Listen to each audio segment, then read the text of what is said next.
front for people who need to sit. Otherwise, there's standing room only. The whole event will only last 35 minutes, so if you're standing, you won't be standing for too long. But yes, people who do need to sit, please come and find a seat. Thank you so much.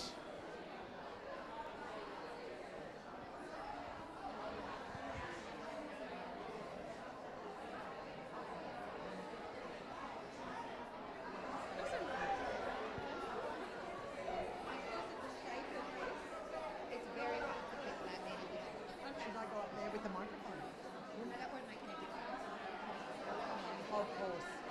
You're an expert. I know. But they're moving. Yeah, they're coming. I did reserve 2 seats. Is that like... No, just take any seat. Take any. They're all reserved for people who need to sit. No, I asked for a seat. Yeah, no, that's what I'm saying. Just take a seat.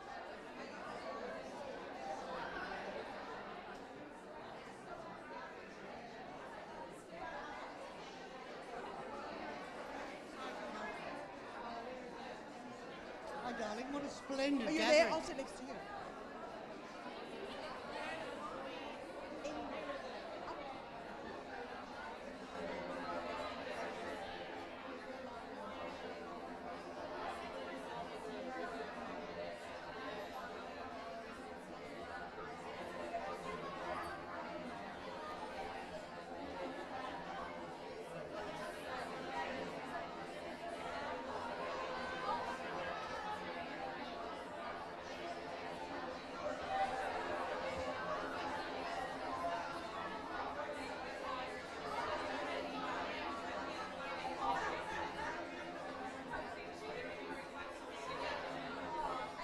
There are a few more front row seats. If anybody wants them, you're more than welcome.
Hello everyone, there's a few more seats at the front.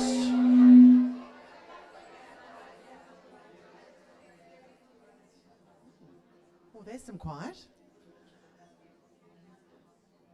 Thank you everyone, there's a few more seats at the front. We'd love to offer people to sit.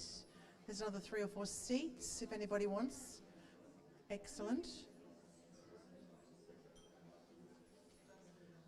Couple at the front even if you want to be very close to the action.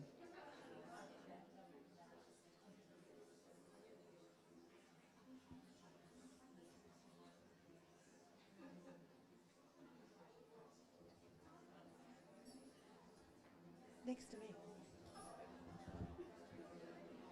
So, thank you everyone.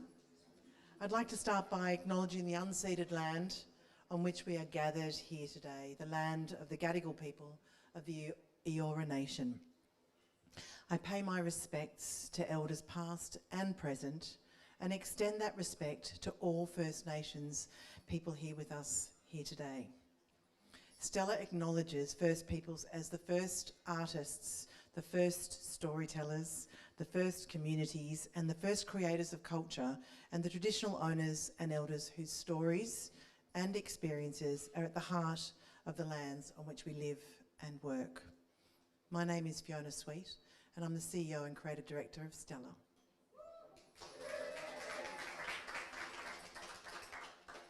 I've been at the helm of Stella for just over 3 years, and it has been a pleasure to watch the prize continue to grow and thrive during this time. When I think of Stella's mission and what we represent, I think of the words of the always brilliant Toni Morrison. If there is a book you want to read, it hasn't been written yet. You must be the one to write it. This quote encapsulates exactly the kind of writing the Stella Prize strives to celebrate. It's an act of bravery to write into silence and to fill the gap. These kinds of stories are the very reason we exist. Founded in 2012, Stella has ignited a movement, one that reshapes the literary landscape and reclaims spaces for voices that are too often overlooked. The annual Stella Prize stands as both a celebration and a declaration, championing the excellence of Australian women and non-binary writers. Through this prize, we honour their stories and affirm their rightful place at the heart of our national culture. Creating our Stella community has been a labour of love, and we owe so much to the people and organisations who have been a part of it over the years. To all past and present board members, ambassadors, advocates, staff, volunteers and supporters, we are humbled and grateful. Thank you for being so consistently generous, and not just via donations, but generous with time, with energy, and with your own communities, with resources. It is this generosity that allows Stella to thrive. The world is changing faster than ever. At Stella, we constantly reassess our relationship with an ever-changing cultural landscape to ensure that we're supporting writers at every level.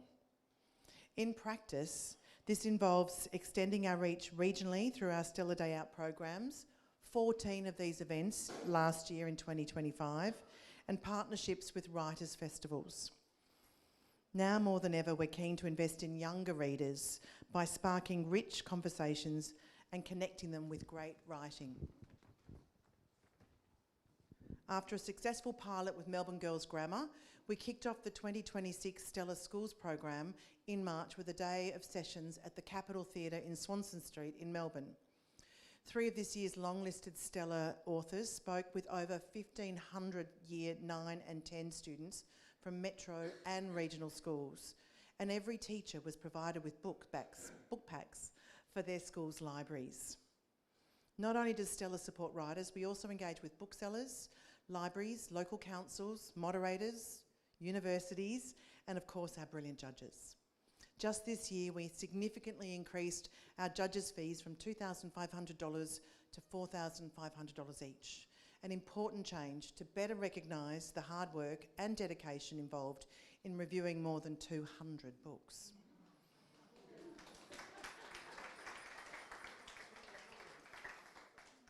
As always, so many brilliant people are owed our thanks for helping to make this event tonight happen. Firstly, thank you so much to Eleanor and Dan Gamble for hosting us in this beautiful space, which is their home. A little bit of backstory, this used to be the Akubra factory, if anyone remembers it, and then it was a painter's studio, and now it is actually their home, and they do host various events. On their website, you can have a look at Esther Lane. It shows the kind of events that they host. They're very, very generous people. We also want to raise a glass and a toast to Scotchman's Hill for providing our drinks that we're all enjoying tonight, and to Too Good Catering for the nibbles. Thank you also to our bookseller partner, Glee Books. Please do show your support for our fabulous Stella long list by taking some books home tonight, and they are just in that far corner over there, so please don't forget to pick up a book before you go home. A heartfelt thank you to the Copyright Agency and its philanthropic arm, the Cultural Fund, which supports Stella by providing funds towards the judges' fees and the long list prize money. Thank you to all our donors, in particular our long-term funding patrons, Paula McLean and Ellen Koshland. Thank you for helping shape Stella, for believing in our mission and sharing our story. A very special thank you to Quest Apartment Hotels as our principal sponsor. Their hotels from Orange to Perth, Warrnambool to Brisbane, offer exceptional stays around the country. Quest has been an incredible home away from home for all our judges and our Stella authors, for all the Stella Day Outs, all the prize nights, pretty much everything. They've been amazing. And I'd like to welcome tonight all the Questies in the audience tonight. Just give them a big round of applause. I would now like to invite Paula McLean to say a few words. Paula is our founding donor, past Vice Chair of Stella and currently the Stella New South Wales Ambassador. She's the founding trustee of the McLean Foundation, founded the Nature Writing Prize. She is on the She Gives Advisory Group, a patron of Pop-In, the recipient of the 2021 Philanthropy Australia's Lifetime Achievement Award, and a debut novelist. I don't know where you fit it all in, Paula. But let me just introduce you now to Paula. She'd like to say a few words. Thank you.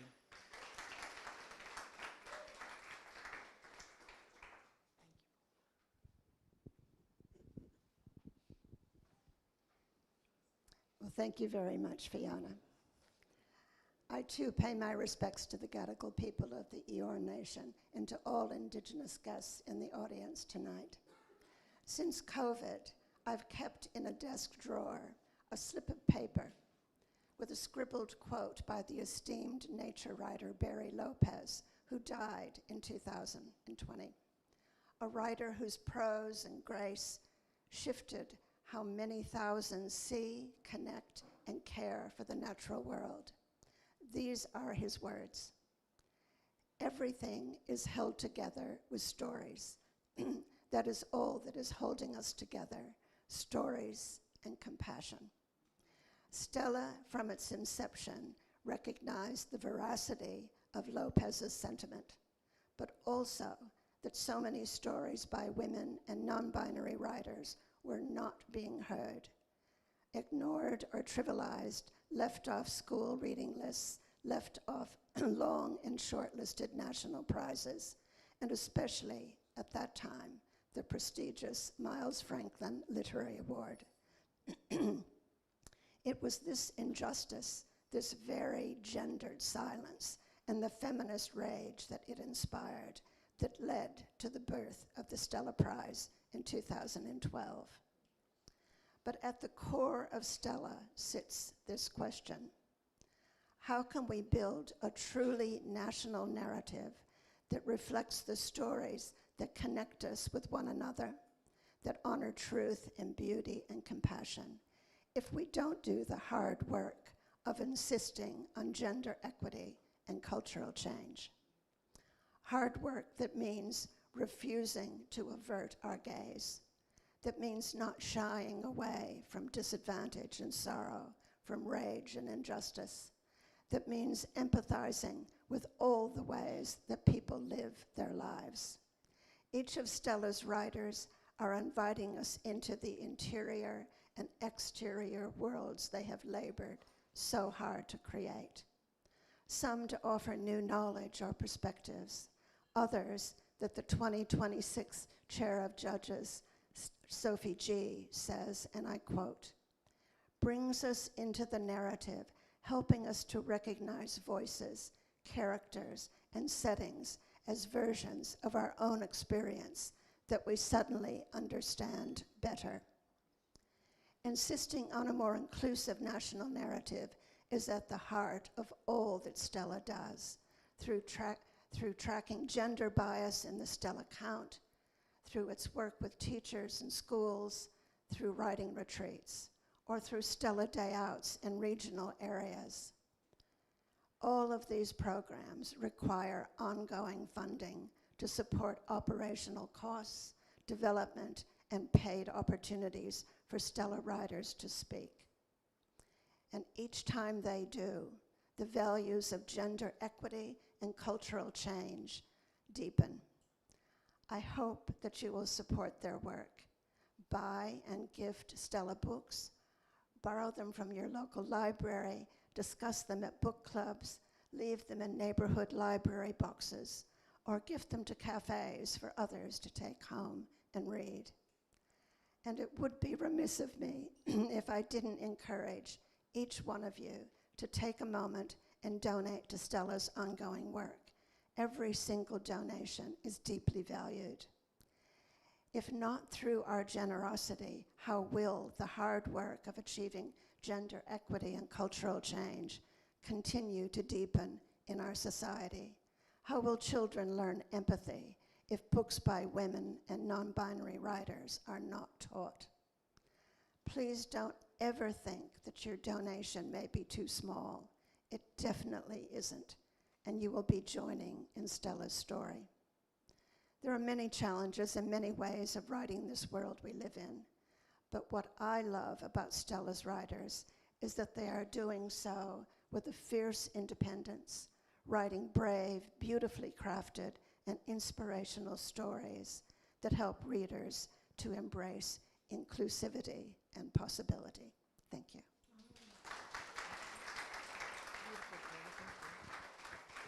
Thank you, Paula. They were very special words. We're so grateful for your ongoing support, Paula. And now for the main event. This year, our wonderful and likely exhausted judging panel read thoughtfully and thoroughly through 212 books. And that's not uncommon. Most years it's between 200 and 240, so a lot of books. It's a true feat in and of itself. They then proceeded to whittle this group down to a cohort of 12 truly exceptional titles. The most brilliant part of my job is having the honour of reading these annual 12 long-listed books. And I'd now like to share with you a quick summary of the 2026 Stella Longlist Judges' Reports. So in alphabetical order from the surname of the authors, the 12 long-listed books are Contra by Eunice Andrada, and I quote from the judges' reports. Contra is remarkable because it appears confessional and personal, while in fact playing with a poetic speaking persona. Andrada's scenes are like teledrama sets, groups of women with life swirling around them. The Rot by Evelyn Araluen. Evelyn Araluen unleashes this incendiary collection aimed squarely at the corrosive heart of colonialism, capitalism, misogyny and genocide. Memorial Days by Geraldine Brooks. As much as this is a grief memoir, it is also the portrait of a long and beautiful marriage. It is a writer grappling with pain and loss and showing it to us. And Kami by Deborah Dank. And Kami is a meditation on what it means to live in the aftermath of colonial rupture, underpinned by an unending love of family and a desire for connection. Fireweather by Miranda Darling. Darling's stylised prose, sharp prose, shimmers on the page and pulls the reader in deeply to this narrative of feminist rage. There is music in this book, there is deep time, there is philosophy, there is a river of tears. Apron Sorrow, Sovereignty by Natalie Harkin. Apron Sorrow, Sovereignty is a powerful reckoning with the state archives that illuminates and vividly remembers the harrowing experiences of Aboriginal women and girls in domestic servitude. Canon by Lee Lay. Lay's elegant artistry evokes horror and poignancy, shock and delight, and Canon is an incontestable reminder that the very best graphic novels can do what prose alone cannot. Wild Dark Shore by Charlotte McConaughey. As much a climate change era mystery as an elegy to a world at the edge of ruin. Wild Dark Shore achieves a rare feat, a crowd pleaser that is fiercely intelligent as it is compelling. Wait Here by Lucy Nelson. The glistening stories of this debut collection asks questions of mothering and its absence, of how we shape a family and build a life. These stories are virtuosic. 58 Facets on Law, Violence and Revolution by Marika Sosnowski. With devastating efficiency and clarity, Sosnowski connects dots across time and history and repeatedly forces the reader to stop in their tracks and reconsider their own story. Find Me at the Jaffa Gate by Michaela Sahar. Find Me at the Jaffa Gate is a tender, absorbing family memoir about Palestinian diaspora keeping traditions alive even as they lose home and history. A lyrical lament on loss and ritual and the recovery of meaning. And finally, I Am Nana Taguk by Tasma Walton, a page turner that is also deeply researched, beautifully written and very accessible. An embodiment of Walton's First Nations heritage and culture that welcomes all readers into its rich, emotional landscape. I think we should have a round of applause for the long listers.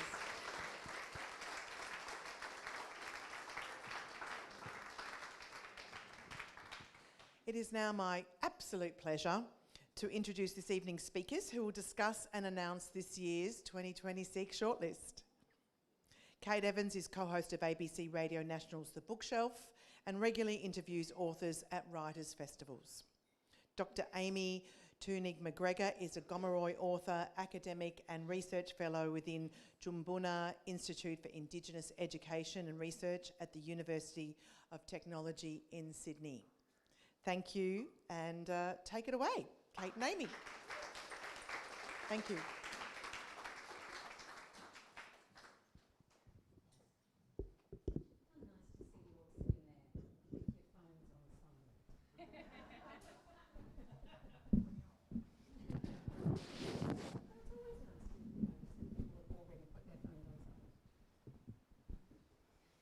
I've been caught out with that before. Well, when you give someone an exception to your do not disturb list and then they call.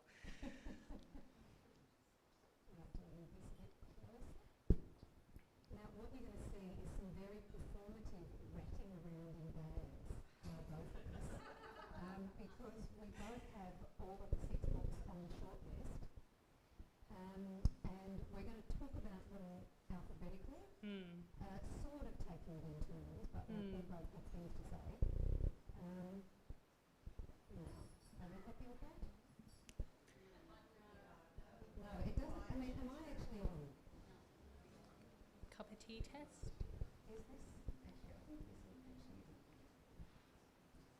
Oh, maybe only I'm turned on. I am very loud though, so it can be confusing.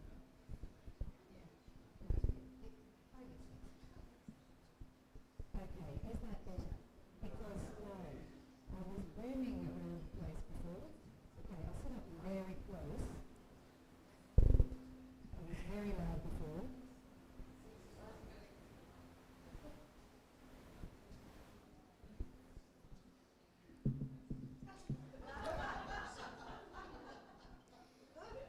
Very rock and roll of you. When we got here earlier, I kept flinging my bag around, revealing the books, and I noticed several people would jump in front, and someone even said, "I'm going to follow you and block your bag," and I thought, oh, that's so silly, all of the shortlists are up the back. And then it was only later that I realised that was the long list, and I was almost revealing it too early.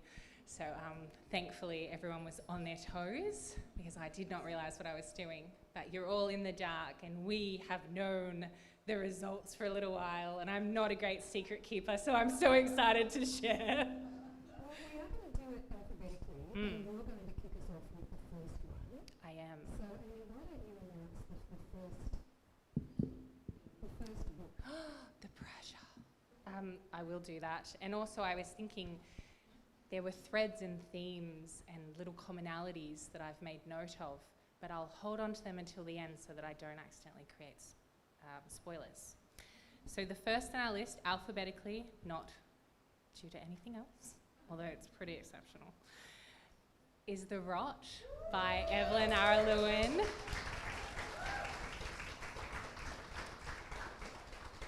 And supporters of the Stella will be no stranger to Dr. Evelyn Araluen's work, because she of course took out the Stella in 2022 for her first book of poetry, which was Drop Bear, and one of my favourite books of poetry to this date.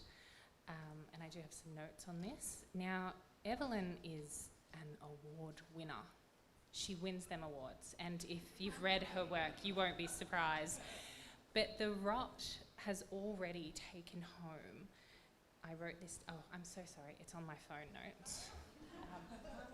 When I was diagnosed with ADHD last year, I was surprised and no one else was. The autism I knew about. I've been peer reviewed for a while. Sorry, I put it on my phone notes. So Dr. Evelyn won the Stella and was shortlisted for many others for her first. And The Rot has already been awarded the Victorian Prize for Literature and the Victorian Premier's Prize for Indigenous Writing. So again, phenomenal.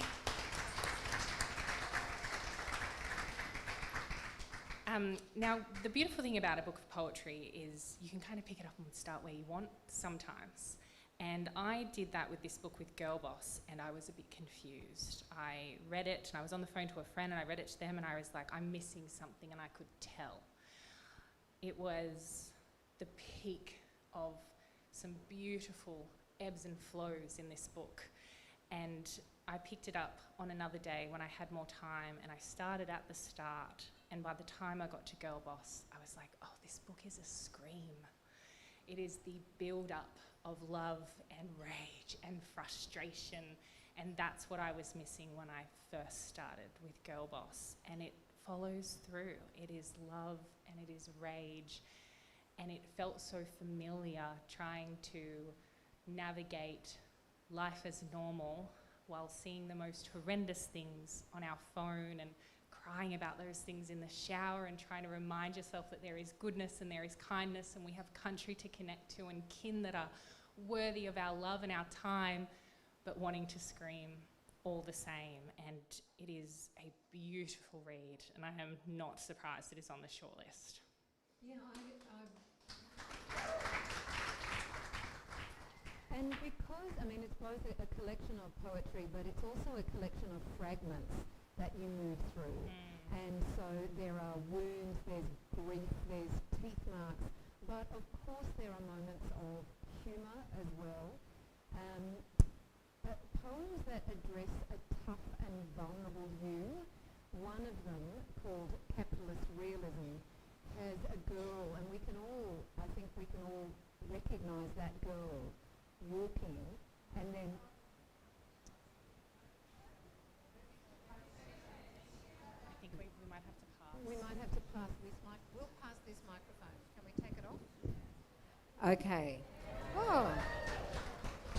So my apologies. We did do a sound check, but as a radio producer, I can say there are always problems with sound, and we do want to thank the people who are wrangling the sound for us.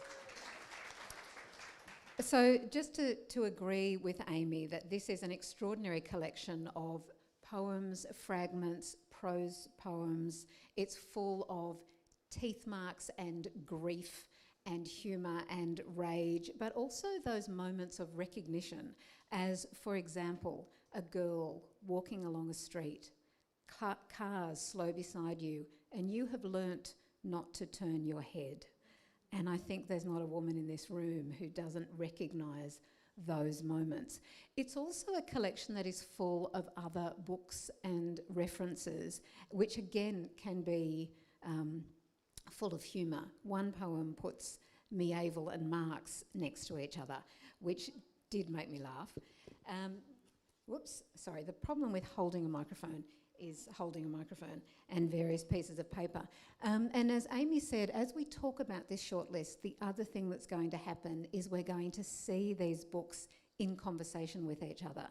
And so there is a poem in this collection that I was thinking of as I read, another book that I won't quite mention, but there may be a dog in it. Sorry, I was just about to give something away. I'll make that reference later in our discussion. Is there anything else you want to say about The Rot as I hand this microphone back so that I can rat in my bag for book number 2? I'll be the microphone keeper while you rattle. And there's dogs in lots of books in the long list, which is one of the themes that I wrote. So that was a non-clue. Kate beat you. She's holding on to the secrets. You ready? I am ready. So the second book alphabetically in this collection is Geraldine Brooks' Memorial Days. Now, Geraldine, as I'm sure many of you know, is a journalist and a novelist and a very fine essayist.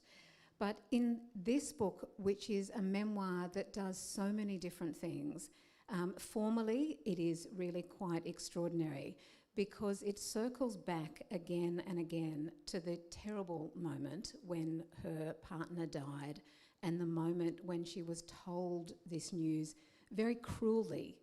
And so there's something about the moment of finding out as well as the moment of grief that I think resonates through this whole book. And so we keep on coming back to those moments of empathy or lack of empathy, both on a personal and an institutional level, which of course, because this is a book that also travels between America and Australia, it means that you also think about all of those supporting structures when you deal with medical issues, when you deal with grief.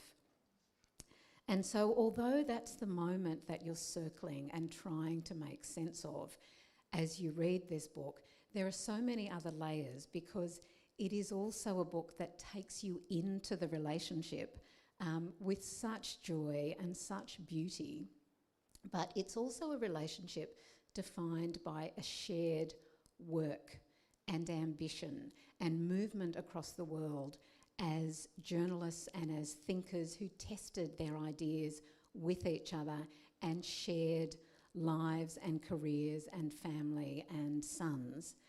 And then there's another moment of grief, which again resonates with Evelyn's collection of poems, which is the grief of Australia, the grief of contact, the grief of colonialism, as Geraldine goes to Flinders Island and addresses that deep grief of the country. So this is a book that's doing at least 3 different things at the same time. I'm sure it's doing many more than that.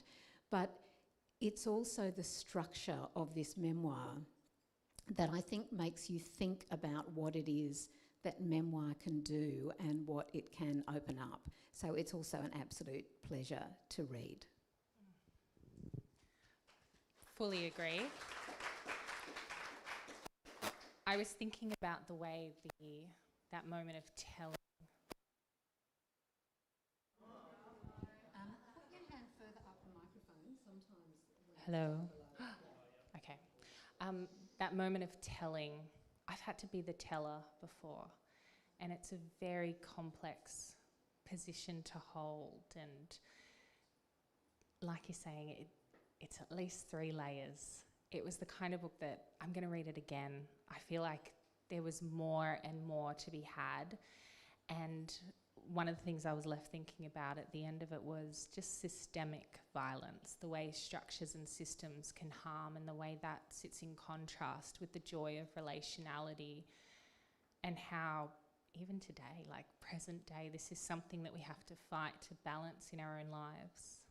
Why don't I hold this while you rattle the next one? And the other thing that all of the writers in the room, and there are a lot of writers and judges and interviews here, would recognise is that writers are asked to perform themselves all the time. And that is, I think, particularly difficult when people write memoir. But another thread that I didn't mention in Memorial Days is the writing and then touring of Geraldine Brooks's latest novel as part of this story, which was having written Horse.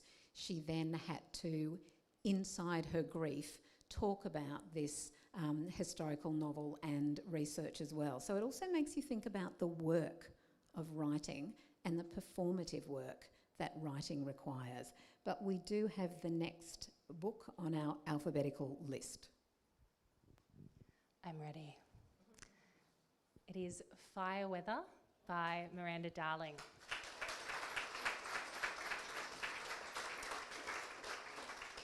Kate and I agreed to read them out alphabetically, and I read them alphabetically. And when I got to this book, I realised after I had finished it and I'd sat with it for a little while that, again, I was looking at systems violence.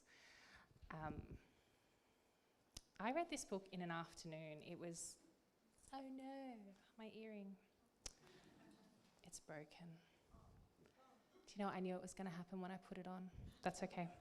I read it in an afternoon.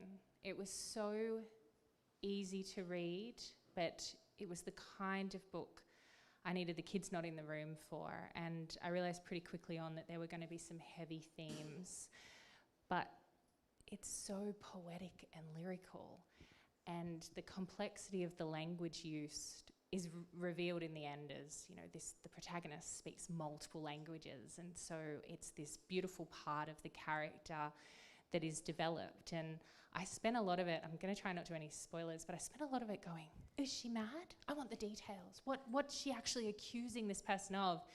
And then I got to the end of it and I was like, actually, none of that matters. That's not the point. That's not what we're looking at here. We're looking at systems abuse and the way that's contrasted with deep love and the way a person can, if not actually lose themselves to it, feel like they are. And there's a beautiful dog in it by the name of Bruce. And it was by the time we got to Bruce that I started going, wait, is she mad? And it was just wonderful. I've written rich, descriptive language that brings you into that overwhelm of the protagonist's mind. And in a similar way to with The Rod, you feel it. You get drawn in as the reader and you feel that build up, that tension, that build up, and you're almost waiting for the snap. It was wonderful. And for people who haven't read this novel, the character, Winona Dalloway, yes, that name is quite deliberate, also appears in an earlier book, but you can read Fireweather totally as a standalone. And the world is on fire. There's a bushfire encroaching. But we have this woman who, as the book opens, she's having some medical scans because she's had some seizures that she's trying to make sense of. And as she goes into some medical procedures that are quite familiar, I think, to many of us, to make sense of it, we hear, and again, the word fragments keeps coming up in these books, she becomes a sort of divided self with all of these different internal voices that help her get by. There's the nanny who looks after her. There's the archer who is sharp and a warrior and a fighter. But the archer, as she says, sometimes has a snide take, always hitting a bullseye in my psyche, but I can't ignore them. The archer keeps me safe. And as you say, Amy, we're trying to work out what to make of these internal voices, this sort of Greek chorus. But you know what? This is a woman who needs those voices because she has an ex who is a cruel, violent, oppressive force in the book. She loves her children and she's trying to protect them, but there is something going on. So she's in fear of this man who very early on in this book is raging and screaming at her, I'm going to fuck your life. And that's what she's trying to make sense of across a small period of time. In this short book, you get all of the rage and the fear and the fragmentation. But as you say, Amy, you start to doubt what you think you know. So it's not just a straightforward, it's not a straightforward book, and who wants straightforward books? Okay, well, if we're allowed to talk in that much detail, I'm so interested that you're right. She talks about the archer as being her protector, whereas I thought of him the whole way through as the voice I wish would quiet the most and the most provocative of her own rage. And although the ex says, I'm going to fuck up your life, the rest of the events, you never actually know what he's done. Like, it could be as simple as he smacks and she doesn't agree with it. Like, she constantly keeps you on the edge of, yeah, but what were the details? Yeah, but why doesn't anyone back you? Where are your supports? You've got inherited wealth. It was your house that they sold. Like, there are all these details that made me keep wanting to read. And then at the end, I had this moment of, there are still loose ends. And then a few hours later, I was like, no, there's not. This is the point. It's because she's this beautiful, it's very Australian. She makes this beautiful commentary on Woolworths. about how you can be alone in Woolworths. And I was like, that's true. I've been creeped on in Woolworths, but generally speaking, you can go to Woolworths at night and walk down an aisle and it's fairly safe. And she talks about the natural landscape in intensive detail, like the cicadas and their time underground, and then they come out and she says, no wonder they're screaming. And you're at this point where you're like, you should be screaming too. This sounds really overwhelming. It's marvellous. But then the dog starts talking to her in incredibly eloquent language. And then I was like, she kept saying, did I do the thing? Like the police say, you threw a beef burger at him. And she says, but I don't eat meat. And you're like, and she goes, I'd remember that, wouldn't I? Anyway, it's this wonderful conversation that really draws you in. Yeah. Well, how about you hold that while I do the next rest of that? Absolutely. And it was quite a lovely book as well. I did think it was going to be a bit harder on the heart, and that scared me a little bit, but it was quite lovely. You ready? And thank you for reminding me of the importance of supermarkets in the book. I actually do remember talking to my co-host Cassie about that as a powerful part of the book. Now look, here's a book that challenged my reading self in a really good way. And so the next book on the shortlist is Leali's Canon.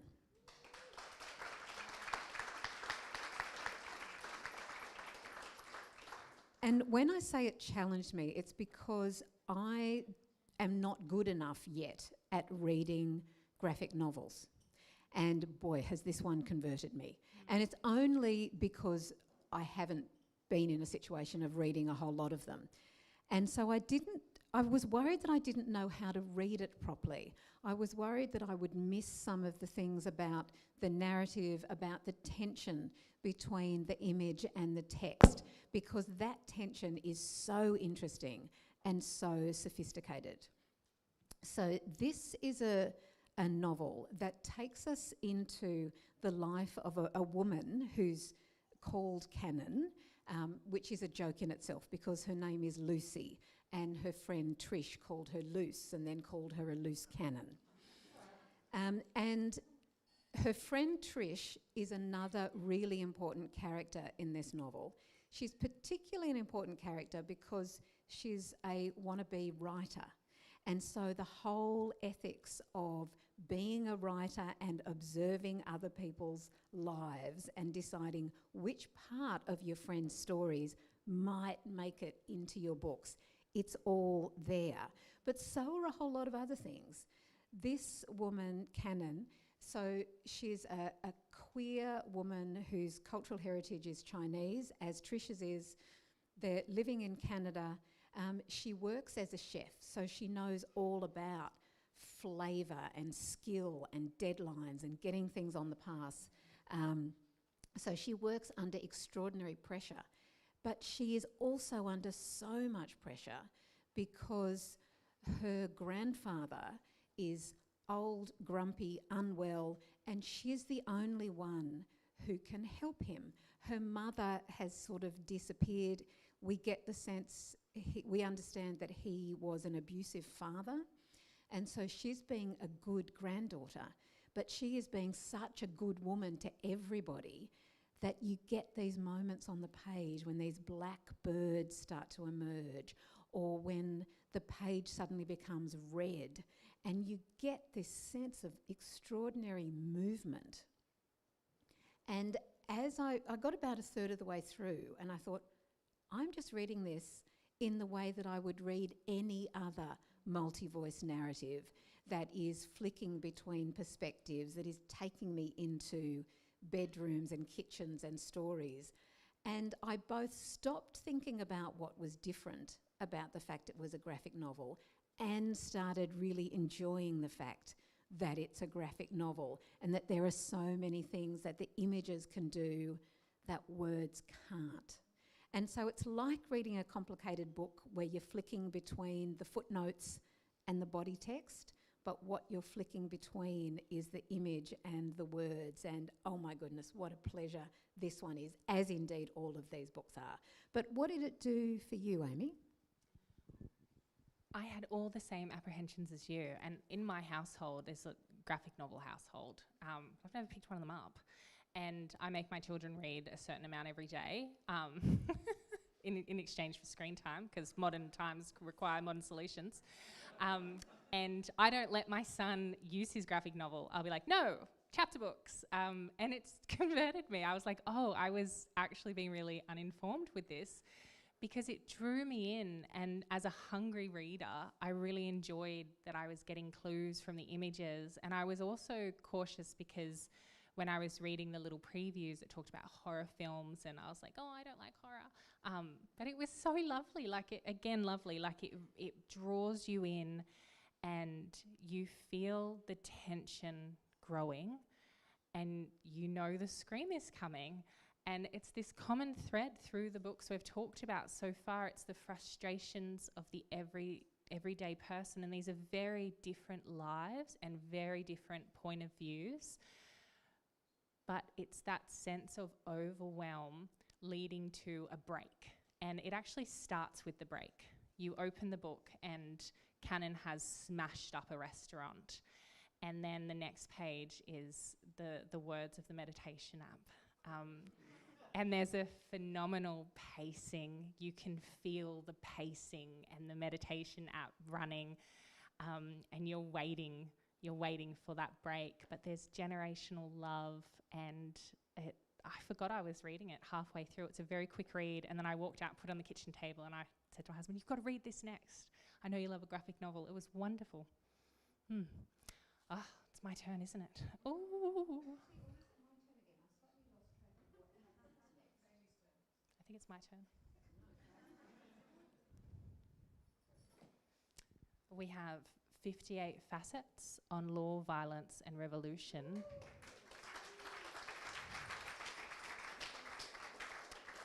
By Dr. Marika Sosnowski, who is our second PhD doctor in the shortlist. This is a phenomenal book. Marika, doctor, wrote this as part of her postgraduate studies. It's historical, it has you questioning identity. Again, you're looking at systems violence.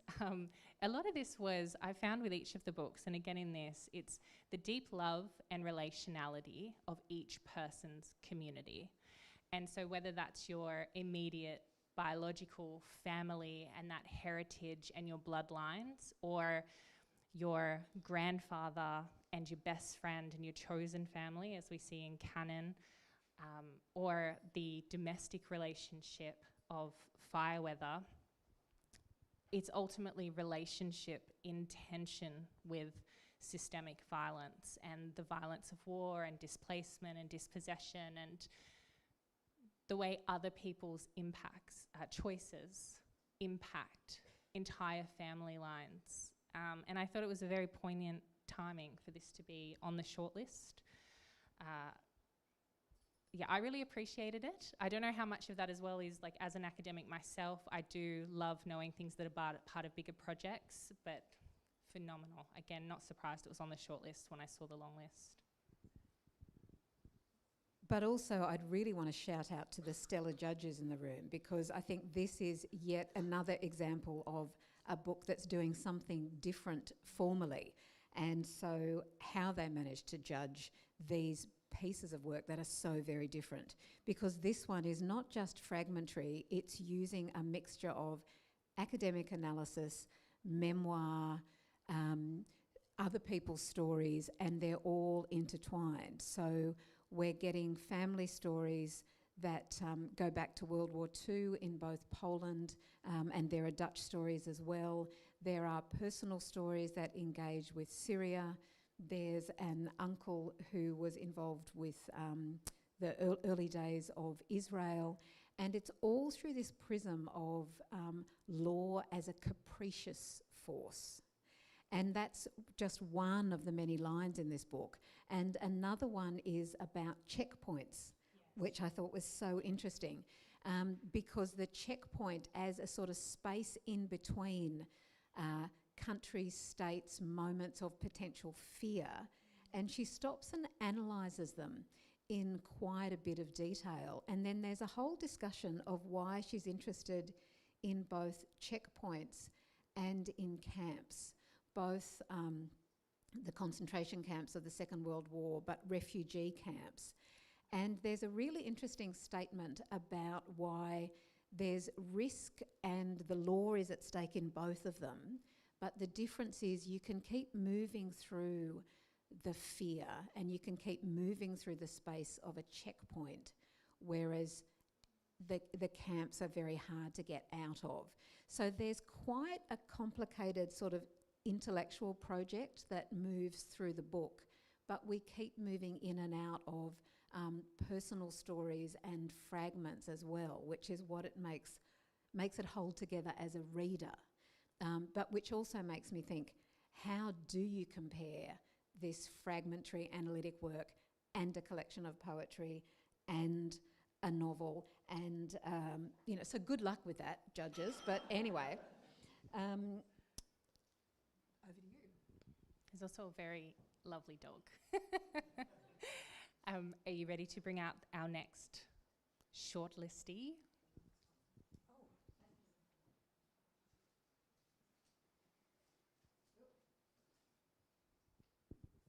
Okay, and we also have Tasma Walton's I Am Nanak Garuk.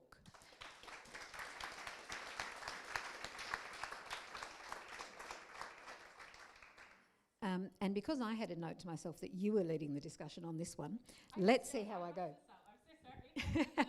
But we have both, we're very good girls, so we have read them all, I promise.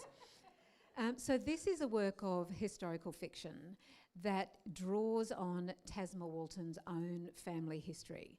So, look, this was an extraordinarily stressful book to read. Part of the reason it's so stressful is because the big opening chapters are beautiful.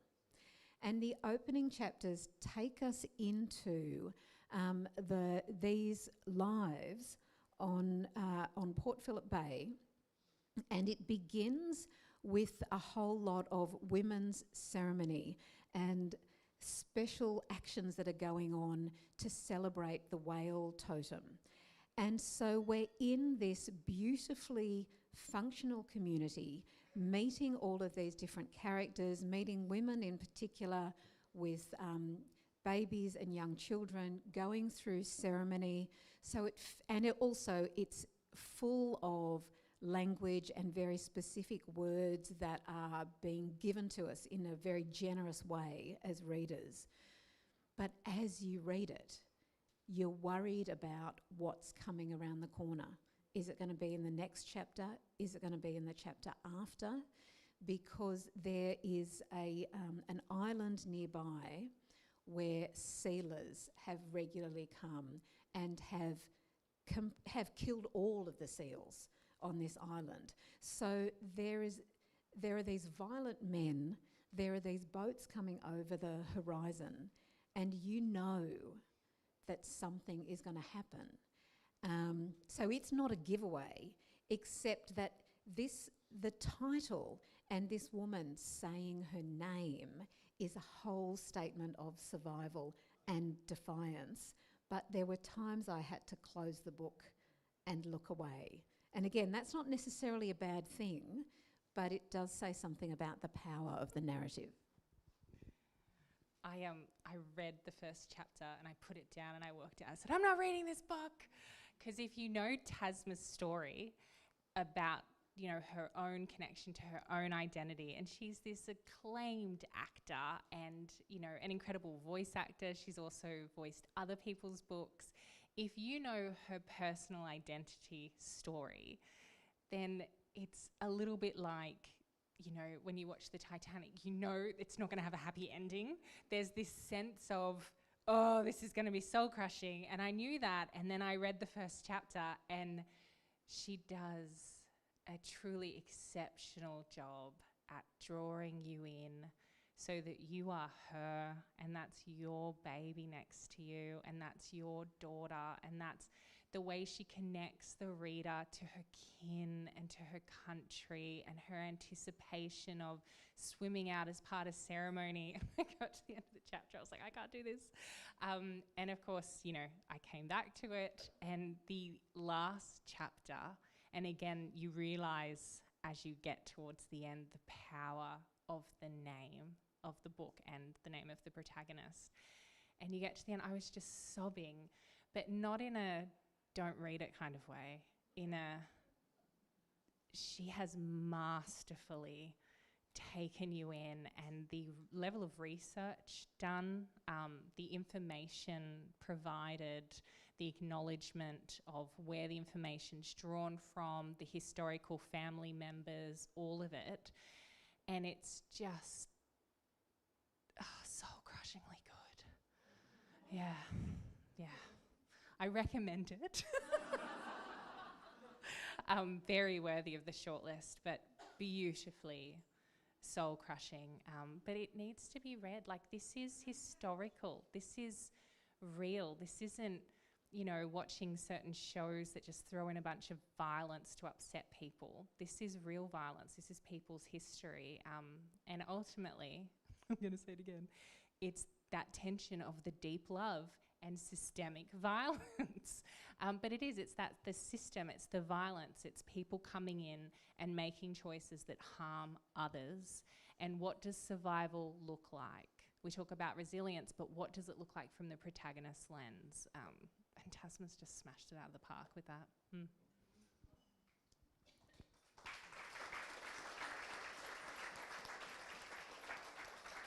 And the part where I almost gave away the shortlist when I was talking about Evelyn Aralewin's The Rot, that's because in one of her pieces, 7, begins, "Today you drank the tea your husband made you in bed, a low ache at the base of your spine where the dog curled against your back in the night." And there's a dog curled up against a woman in Tasma Walton's I Am Nanagaruk as well. Her mother, yes. And so there are women's bodies, and there are bodies, there are animals, there's a landscape through all of these books. And some of the writers, not all of them, but some of the writers from the shortlist are here in the room, and we would love them to stand up before you get a chance to go and buy their books and have them signed and celebrate them. But we might just take it in turns to name the shortlist again. So Evelyn Aralewin's The Rot is on the shortlist, and I think Evelyn Aralewin is here. Yay!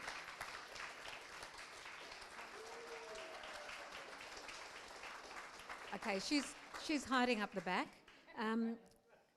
Let me see. I am Geraldine Brooks Memorial Days. Geraldine is here.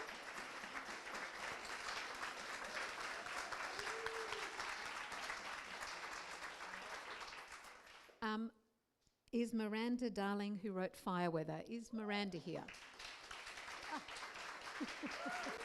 Yay!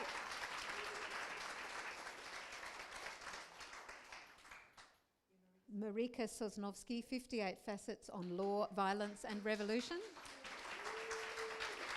Hello! Tasma Walton, who wrote I Am Nanagaruk, is not here, but we wish her very well.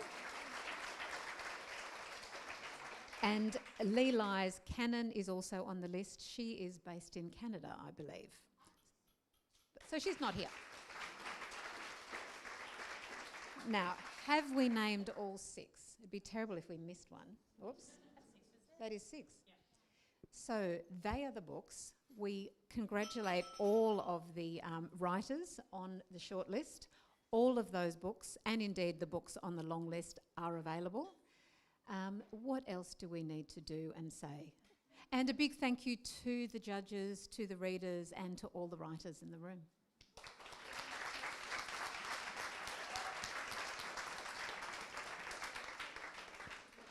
Well, I think now you can enjoy yourselves, unless there's housekeeping. Turn your phones back on now.